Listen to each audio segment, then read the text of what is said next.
सुख आया तो भी साक्षी है, दुख आया तो भी साक्षी है, जन्म हुआ तो भी साक्षी है, और मृत्यु को प्राप्त होगा तो भी साक्षी होगा। उसके लिए न जन्म माने रखता है और उसके लिए न मृत्यु माने रखेगी। और आपको जन्म आपके हाथ में नहीं था, आपने ले लिया। जीवन आपके हाथ में नहीं है और आप भोग रहे हैं। और मृत्यु भी आपके हाथ में नहीं होगी, विवश होकर आप मरेंगे। ये सामान्य मनुष्य का जीवन। पर हमारे उपनिषदों में, धर्मशास्त्रों में, हमारे वेदों में मनुष्य जीवन को श्रेष्ठता का जीवन कहा, उस उच्चता का जीवन कहा जो ऐसे सद्विचारों से युक्त होता है जो जीवन में संपूर्णता देता है। मनुष्य जीवन का अर्थ होता है उच्चता, परमोच्चता, और वह सब कुछ जो हम बदलना चाहते हैं सदगुरु के माध्यम से हमारे कर्म भाव विचार को एक रूप सुकृत का दे और अपने जीवन में हम वह सब कुछ बदल ले जो बदलना चाहते हैं। अच्छा करना चाहते हैं, शुभ करना चाहते हैं, मंगल करना चाहते हैं, और जीवन में जो पा लेना चाहते हैं। यह शिष्य का जीवन है।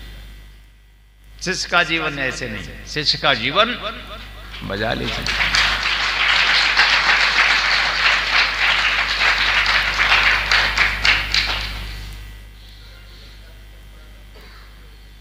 पहले दिन जब आप मेरे पास आए, कोई आया हो, कोई आएगा, आता और जाता रहेगा। मैं तब था, अब हूं और तब भी रहूंगा। गुरु हूं मैं। किसी गुरु ने हमसे पूछा कि कमलेश बेटा, कुछ लोग कह रहे हैं कमलेश गुरु बन गया है। तो मैंने कहा गुरुदेव, मैं सदा शिष्य हूं, सदा सर्वदा सर्वकालों से शिष्य ही रहूंगा। मैं अपने गुरु का शिष्य हूं, जिसके लिए मैं अभी रो रहा था। इस पूरी दुनिया में मुझे कोई गुरु कहता है तो मेरा शिष्य होना छीन नहीं लेता। मेरा मैं नहीं है, और मैं उनके शब्दों में उनके समक्ष बैठकर कहूं तो कह नहीं पाऊंगा, क्योंकि रोऊंगा, क्योंकि मैं शिष्य हूं।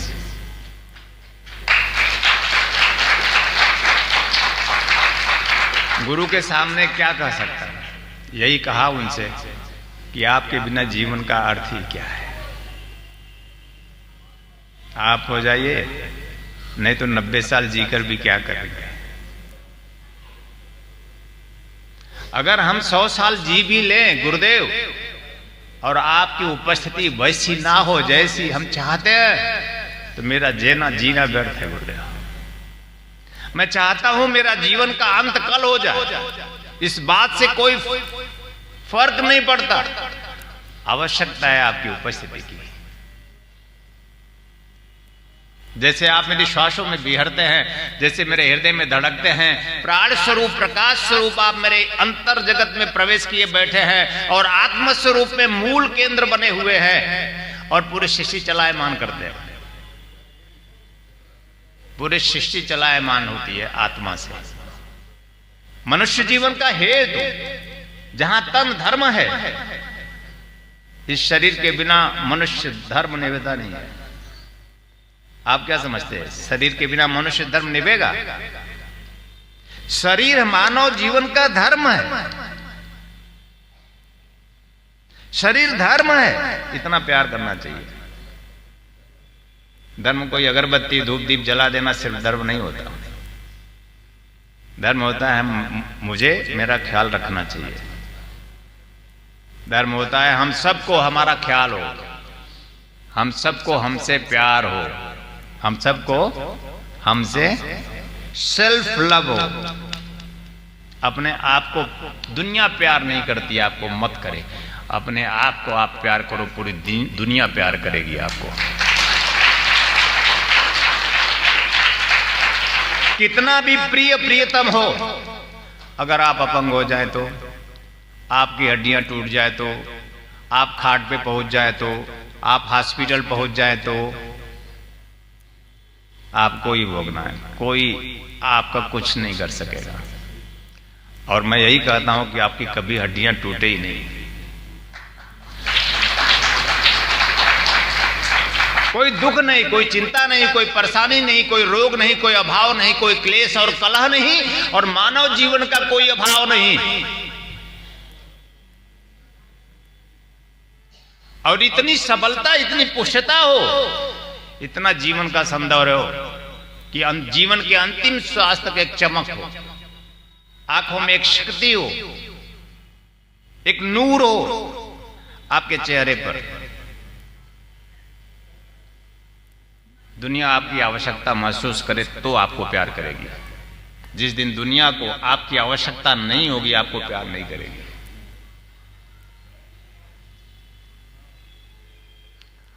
तो शरीर धर्म कि आज के बाद मैं अपने आप को खुद बहुत प्यार करूंगा। परमात्मा ने ये बनाया, ये मंदिर इतना अच्छा सा है,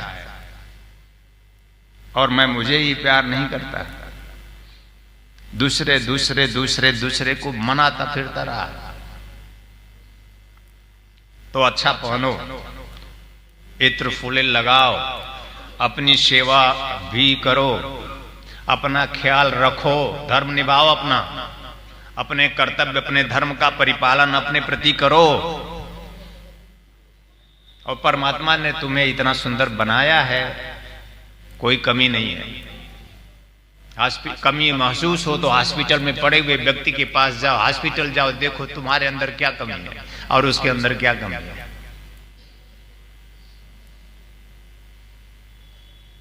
तो इतनी तो कृपा की है उसने कि मनुष्य जीवन देकर कर जीवन की वह पूर्णता की ओर तुम्हें चाहता है। तुम्हारे अंदर बैठा हुआ तुम्हें पूर्ण करना चाहता है, इसलिए तुम मेरे सामने बैठे हो। पता है तुम्हारे अंदर गोविंद बैठा हुआ यह एकमात्र चाहत रखता है कि मैं तुम में पूर्ण होना चाहता हूं, इसलिए स्वामी कमलेश्वरानंद के समक्ष बैठे हो।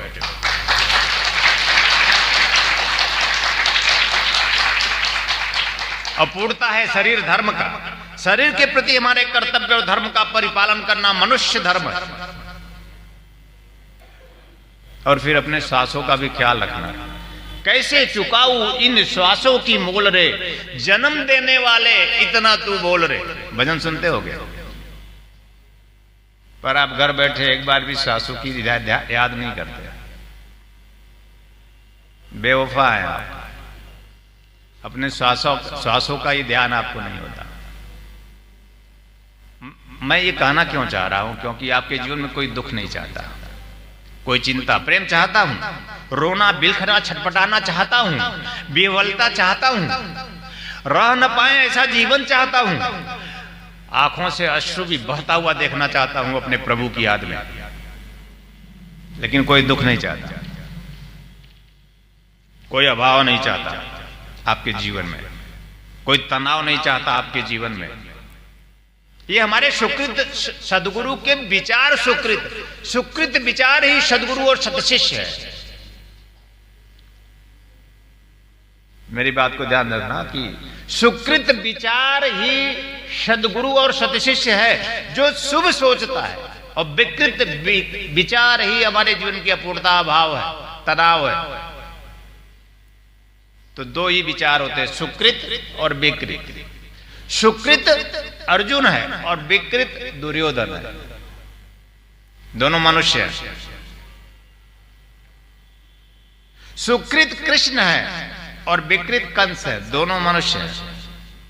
मनुष्य जीवन प्राप्त करके जीवन में सुकृत जीवन पूर्णता की ओर, या मनुष्य जीवन प्राप्त करके विकृत होकर जीवन अपूर्णता की ओर गतिशील करोगे। सुकृत से देवता बनोगे या विकृत से राक्षस बनोगे। मेरी बात को ध्यान से सुनना, मनुष्य ही देवता बनता है और मनुष्य राक्षस बनता है।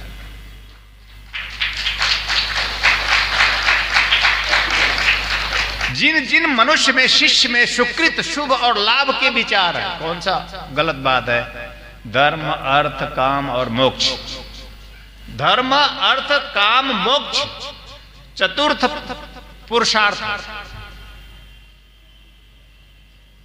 पुरुषार्थ चतुष्टय, ये 4 पुरुषार्थ होते हैं।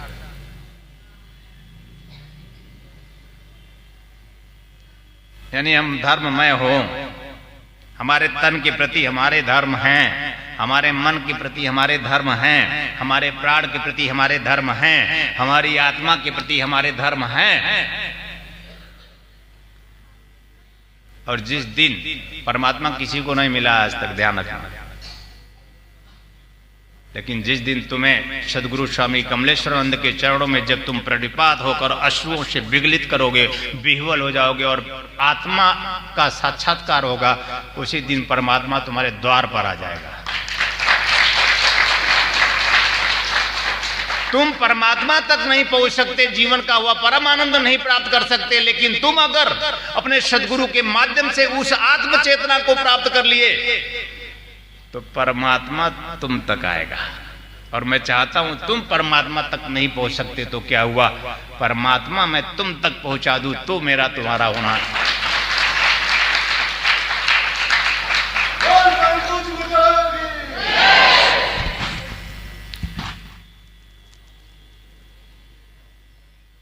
परमात्मा कोई व्यक्ति नहीं, शक्ति है।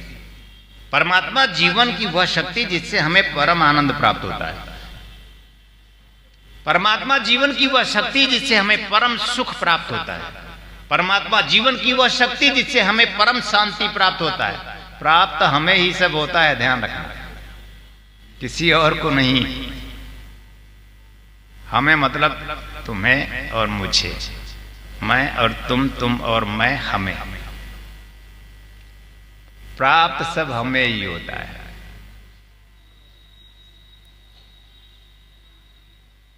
परमात्मा कोई व्यक्ति नहीं, परमात्मा वह शक्ति है जिससे हमारा धर्म हमें प्राप्त होता है, मनुष्य धर्म प्राप्त होता है। और मनुष्य धर्म प्राण का, तन और मन को विशुद्ध कर लिया। गुरु मंत्र, चेतना मंत्र, गायत्री मंत्र, शक्ति दीक्षा के माध्यम से तन को शुद्ध, मन को विशुद्ध बनाकर जीवन के प्राण में प्रवेश कर गए दीक्षा के माध्यम से।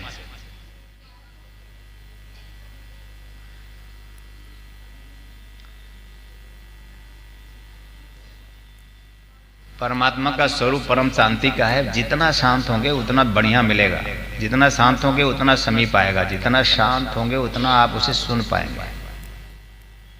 इतना ध्यान रखना, अगर तुम खो जाओ तो मैं तुम्हें प्राप्त हो जाऊं। मैं खो चुका हूं, तुम नहीं खोए हो। तुम खोओगे तो मैं तुम्हें मिलूंगा।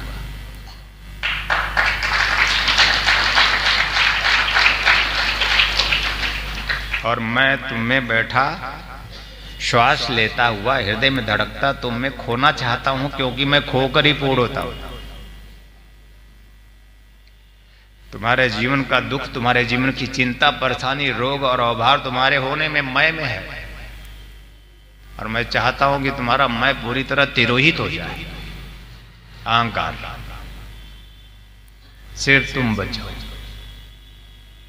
और जिस दिन सिर्फ तुम बचोगे कोई और नहीं होगा।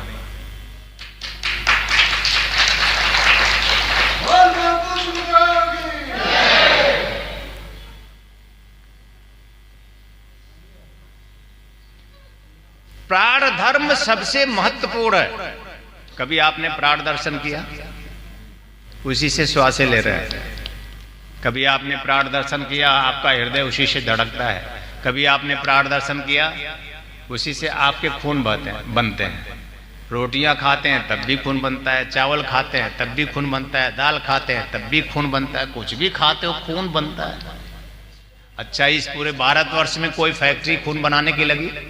कोई लेबोरेटरीज, कोई प्रयोगशाला खून बनाने का हुआ? अगर ऐसा होता तो बन चुका होता। विज्ञान इतना आगे जा चुका है, खून बनाने की फैक्ट्री लगा देता। लेकिन परमात्मा ने ऐसी फैक्ट्री बनाई है। तुम खुद इतनी बड़ी फैक्ट्री हो कि जो कहीं विश्व में नहीं है तुम्हारे सिवा, और तुम्हारे अंदर सब बन जाता है। कौन बनाता है? वही तुम्हारे अंदर बैठकर तुम्हारा वो मालिक जो सबका मालिक है, तुम्हारे अंदर बैठा हुआ सब कर रहा है। दुख किस बात का है, चिंता किस बात की, परेशानी किस बात की है, और जीवन में हमारे अभाव किस बात के हो जाते हैं, हमारा मन विकृत किस बात के लिए हो जाता है, और देवता जहां हमें बनना था हम राक्षस क्यों बन जाते हैं? क्योंकि हमने उस पर ध्यान नहीं दिया। आती जाती श्वासों पर ध्यान देना दो प्रिय, आती जाती श्वासों पर ध्यान दो प्रिय, शिव मिलेंगे। आती जाती श्वास को देखना शुरू करो, शिव मिलेंगे। और जिस दिन आती जाती श्वासों को देखोगे, शिव समीप होंगे, तो सदगुरु की बहुत याद आएगी। क्योंकि तभी तुम समझ पाओगे कि सदगुरु का अर्थ क्या होता है।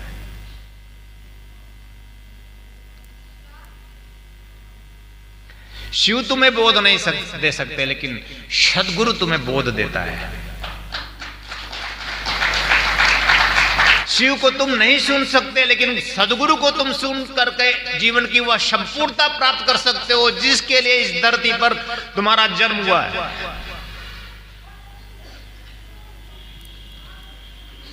पता नहीं, उनकी आज मुझे बहुत याद आ रही है, इसलिए बीच बीच में मामला गड़बड़ हो रहा है। ऐसा है, वो मुझे बहुत याद आ रहा है। अच्छी बात है। मैं उनसे कहता हूं कि गुरुदेव, आप मुझे में अगर मुझे मिलना चाहते हो, मिलो तो जरूर, तो ऐसी याद करो मुझ में अपने लिए कि आप मिल जाओ।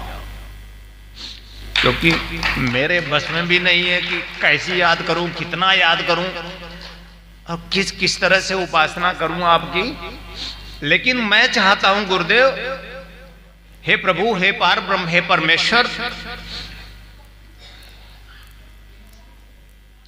आप जैसे भी मिलना चाहो मिल जाओ। ये मानव जीवन का जो धर्म है, जो अर्थ है, जो काम है, जो मोक्ष है, जो जीवन है, ये पूर्ण हो जाए। बिना उसके मेरे कुछ भी पूर्ण नहीं होता।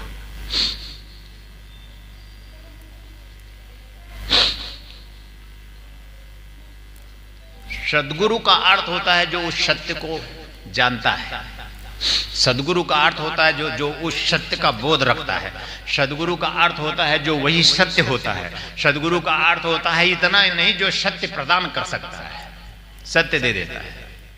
हर एक सतपात्र शिष्य को जो सत्य का बोध करा दे, वो सदगुरु होता है। सदगुरु समान दाता नहीं, याचक शिष्य समान, तीन लोक की संपदा या कर दी निदान।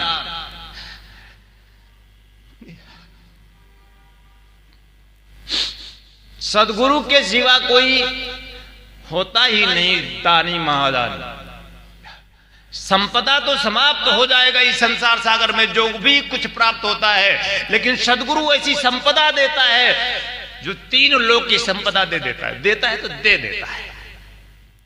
और मैं चाहता हूं कि आप ऐसे सतशिष्य बने कि आप सदगुरु को प्राप्त किए हैं, तो उससे ऐसी संपदा आपको प्राप्त हो जाए कि आपका जीवन रसई वैश्य वही का वही हो जाए, आनंद से पूर्ण हो जाए।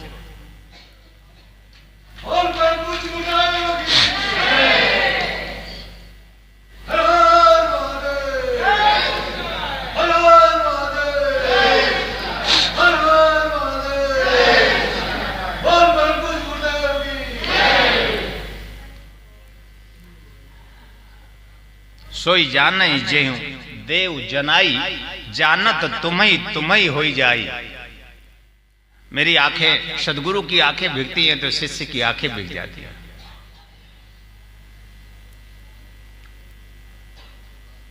जो जानता है वही जना सकता है। सदगुरु के हृदय जब धड़कते हैं तो शिष्य का हृदय धड़कने लगता है। शिष्य का हृदय धड़कता है, उसका वो न धड़के तो शिष्य कैसे धड़केगा।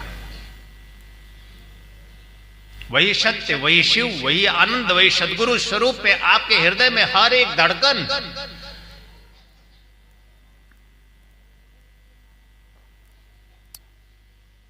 आपके हृदय में सद्गुरु हृदय धड़कन बने, आपके रक्त के एक एक कण बन जाए, एक एक कण रक्त का। सद्गुरु वशिष्ठ ने कहा कि हमारे एक एक रक्त के कण में सद्गुरु समाहित हो जाए, जिससे हमें धर्म मिले, जीवन का अर्थ मिले, जीवन का काम मिले और जीवन का मोक्ष मिले। मानव जीवन का उद्देश्य धर्ममय होना है, मानव जीवन का उद्देश्य अर्थमय होना है और मानव जीवन का अर्थ उद्देश्य काममय होना है और मानव जीवन का अर्थ जीते जी मुक्ति प्राप्त करनी है। सब मरने के बाद नहीं है कि जब मर जाएंगे शमशान में सो जाएंगे तो आपको मुक्ति मिल जाएगी और फिर आप किसी पंडित को बुलाएंगे कि प्रेत योनि में चले गए हैं, उनको बचा लीजिए, और उनको आप दाना फेंकते हैं, बड़ेर पर कौवा आता है, अच्छा तो पितरी आए हैं, उनको कौवा ही क्यों बनने दिया और तुम ही कौवा बनने की ओर क्यों हो? तुम ही कांव कांव क्यों करना चाहते हो? और हमारे पितरी इतने निम्न स्थिति में क्यों चले जाते हैं और क्यों चले गए और तुमने क्यों भेज दिया और तुम क्यों जाने की तैयारी में हो? कांव कांव, क्योंकि कोई जीवन में सद्गुरु प्राप्त नहीं। पिछले 25 पीढ़ियों में कोई सत्य को, शिव को, आनंद को देने वाला कोई सद्गुरु मिला नहीं जिससे आपका पूरा जीवन संपूर्ण कर सकता हो, और उससे हमारी प्रीति नहीं हुई।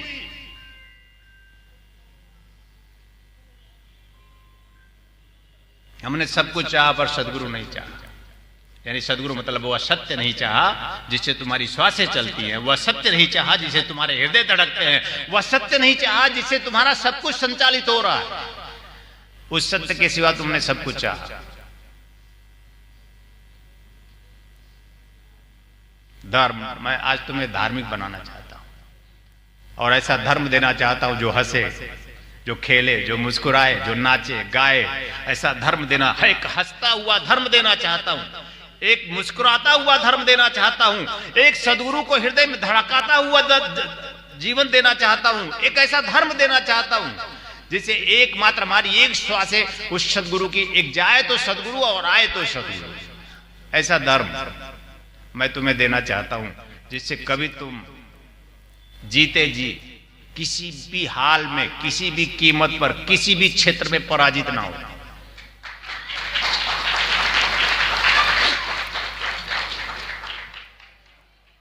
एक ऐसी दीक्षा जो कल मैंने अद्वितीय, दुर्लभ, देव दुर्लभ साधना सिद्धि दीक्षा, कृत्या साधना सिद्धि दीक्षा जो देवताओं के लिए भी दुर्लभ है, एक ऐसी उच्च कोड की परमोच्च दुर्लभ शक्ति दीक्षा मैं तुम्हें प्रदान करने वाला हूं जिससे तुम्हारे जीवन के सारे धर्म अर्थ काम मोक्ष पूर्ण हो जाए, जीवन की सारी शत्रुता समाप्त हो जाए। उसके पूर्व में आज मैं तुम्हें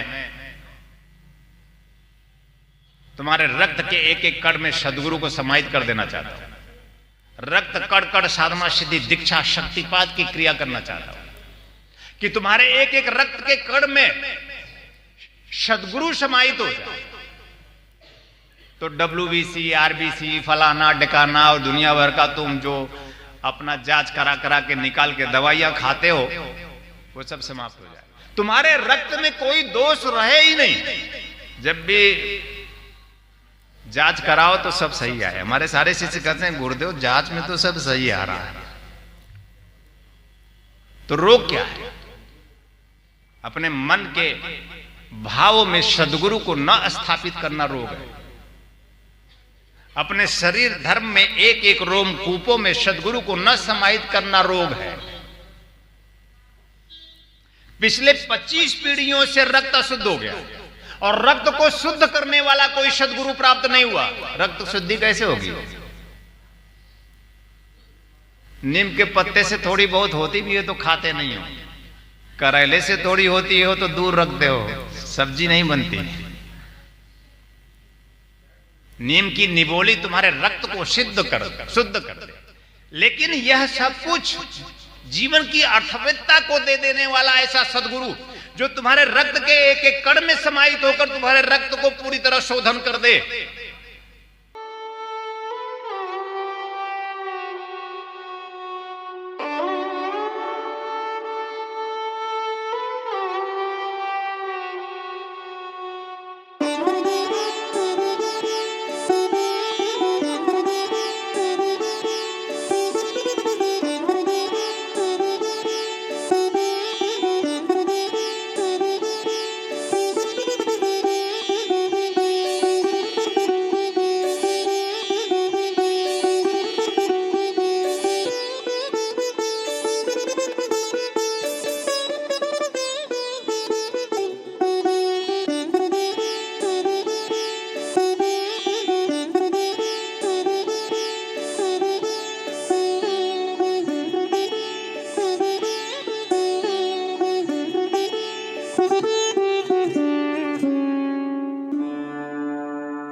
आनंद टीवी से जुड़ने के लिए आप हमें व्हाट्सएप करें 9277395752 पर।